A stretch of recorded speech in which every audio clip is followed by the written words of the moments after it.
રાજકોટનો લોકમેળો થોડા દિવસોમાં શરૂ થવાનો છે, પણ મોજ મસ્તી કરતા પહેલા વિવાદોની ચાદરે મેળાનું વાતાવરણ ઘેર્યું છે। રાજકોટમાં વર્ષોથી રેસકોર્સમાં યોજાતા લોકમેળામાં ટ્રાફિક જામ, પ્રદૂષણની ગંભીર સમસ્યા સર્જાતી હોય છે, ત્યારે આ વખતે મોટી રાઇડ્સના સંચાલકો અને તંત્ર વચ્ચે એસઓપીને લઈને જોરદાર દાવપેચ ચાલ્યા। રાઇડ્સ સંચાલકો કહે છે કે અમે ના નમીએ અને કોન્ટ્રાક્ટ જે કલેક્ટર છે તે કહે છે કે અમે નમતું ના મૂકીએ, જેમાં આજે કલેક્ટર ઓમપ્રકાશના નિવેદન બાદ તે વિવાદ હવે સ્પષ્ટપણે પૂર્ણ થયો હોય તેવું લાગે છે।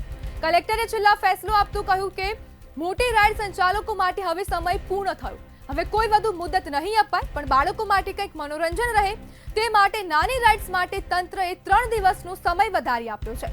પરંતુ પ્રશ્ન એ છે કે જ્યારે લોકમેળા માટે હજારો લોકો ઉમટે છે ત્યારે સલામતીના ભાગરૂપે એસઓપીનું પાલન જરૂરી છે, તો પછી તંત્રએ મોડી કાર્યવાહી કેમ કરી? મોટી રાઇડ્સના સંચાલકોને સમયસર મંજૂરી આપી હોત તો શું આજે મામલો અલગ ન હોત? ત્યારે આવા અનેક પ્રકારના પ્રશ્નો ઊભા થયા છે ને ત્યારે હવે આજે જે કલેક્ટરનું નિવેદન પણ સામે આવ્યું કે તેમાં મોટી રાઇડ્સના સંચાલકો માટે હવે મુદત વધારવામાં નહીં આવે।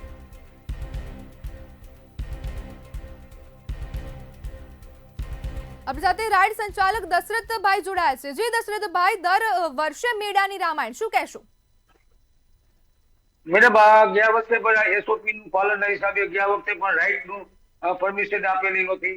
આ વખતે પાછી ઈડી રામાયણ પાછી છે। એસઓપી છે એ બહુ એટલી બધી અઘરી છે મેડમ કે એનું પાલન કોઈ શક્ય નથી। તો તમારે મેળો રાજકોટમાં કરવાનું જ હોય અને દેવાનું હોય તો અમને 2 મહિના અગાઉ ગ્રાઉન્ડ આપ્યું હોત તો અમે એસઓપી નું પાલન કરત, પણ તમે અમને 10 દી અગાઉ કયો, 12 દી અગાઉ કયો તો એસઓપી નું પાલન થઈ શકે નથી। એનું કારણ છે કે ફાઉન્ડેશન છે અને જે એનું સર્ટિફિકેટ છે એના એ બહુ એકદમ અઘરા છે। સર્ટિફિકેટ અમને મળે એમ નથી, જીએસટી ના સર્ટિફિકેટ મળે એમ નથી, અને મૂળ વસ્તુ ફાઉન્ડેશન છે મેડમ, કે આ ફાઉન્ડેશન ના સમયગાળો ઓછામાં ઓછો 1.5 મહિનો જ જોઈએ।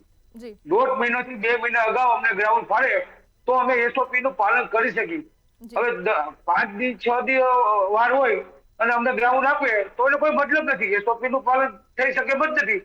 આ એસઓપી અમારા લાયક નથી। એસઓપી આની પહેલા મેં મીડિયામાં કીધેલું કે આ એસઓપી કાયમી રાઈડ હોય કે 6 મહિના, વરદી, 2 વર્ષ માટે રાઈડ, એના માટેનું આ એસઓપી પાલન છે। આ લોકો તંત્રએ આમાં ઠોકી પાડે। આ લોકોને કોઈ જાતનું જ્ઞાન જ નથી કે ભાઈ ફાઉન્ડેશન, તમારે જો ફાઉન્ડેશન કરવા માંગતા હો તો તમે અમને 1.5 મહિનો આપો ને। મેં હમણાં થોડા ટાઈમ પહેલા મેં કલેક્ટર સાહેબની મુલાકાત લીધી, સાહેબ અમે એસઓપી નું પાલન કરવા તૈયાર છીએ, અમે એફિડેવિટ કરવા તૈયાર છીએ, જે કાંઈ બનાવ બને એની જવાબદારી અમે લઈશું। તમે અમને 2 મહિના અગાઉ ગ્રાઉન્ડ આપી દો, અમે એસઓપી નું પાલન કરવા તૈયાર છીએ। દશરથભાઈ, હવે કલેક્ટરે કહ્યું છે કે હવે તમને કોઈ પણ પ્રકારની મુદત નહીં આપવામાં આવે, શું કહેશો? જો મેડમ, આ વસ્તુ જો કલેક્ટર સાહેબ અમે તો અગાઉ કીધું કે એસઓપી નું પાલન અમે કરી શકીએ એમ નથી। ફાઉન્ડેશનના હિસાબે અમે અમારા રાઇટ સંચાલકોએ કોઈ ફોર્મ ઉપાડ્યા નથી, બરાબર। હવે કલેક્ટર સાહેબ ખબર પડી કે કલેક્ટર સાહેબે કીધું હવે અમે તમને મંજૂરી નહીં આપી, કાંઈ વાંધો નહીં। આ નાના માણસોને રોજીરોટી ઉપર જાય છે, રોજીરોટીનો સવાલ છે। રાજકોટનો જન્માષ્ટમી મેળો બહુ જબરજસ્ત ઉજવાય છે આખા ગુજરાતમાં, ક્યાંથી આવે છે, આના રોજીરોટીનો સવાલ છે।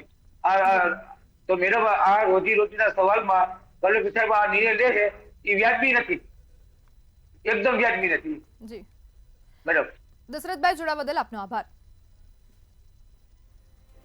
ત્યારે હવે મોટી રાઇડ સંચાલકો માટે હવે સમય પૂર્ણ થઈ ગયો છે ને આવું કલેક્ટરે નિવેદન આપી દીધું છે કે આજ પછી હવે આગળ માટે હવે મોટી રાઇડ સંચાલકોને કોઈ પણ પ્રકારની મુદત આપવામાં નહીં આવે ને નાની રાઇડ્સ માટે વધુ 3 દિવસની છૂટ પણ આપવામાં આવી છે। ત્યારે હવે રાઇડ સંચાલકોનું કહેવું છે કે આ રોજી રોટી ઉપર હવે તેમને પ્રહારો કર્યા છે।